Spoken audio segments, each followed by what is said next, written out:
તો રાજ્યમાં પૂરની સ્થિતિને લઈને સૌથી મોટા સમાચાર। કેન્દ્રએ રાજ્યમાં આર્મીની 6 કોલમ ફાળવી છે। દ્વારકા, આણંદ, વડોદરા, ખેડા, મોરબી અને રાજકોટ આ તમામ જિલ્લામાં આર્મીની કોલમને ડિપ્લોય કરવામાં આવી છે।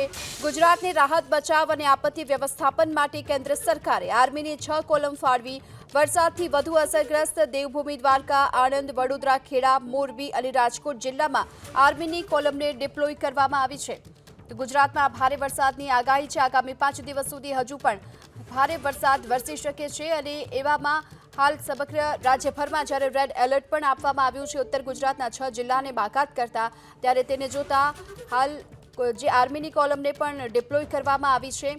વરસાદથી વધુ અસરગ્રસ્ત એવા દેવભૂમિ દ્વારકા, આણંદ, વડોદરા, ખેડા, મોરબી અને રાજકોટ જિલ્લામાં આર્મીની કોલમને ડિપ્લોય કરવામાં આવી છે। તો રાહત બચાવ અને આપત્તિ વ્યવસ્થાપન માટે કેન્દ્ર સરકારે આર્મીની 6 કોલમને ફાળવી છે।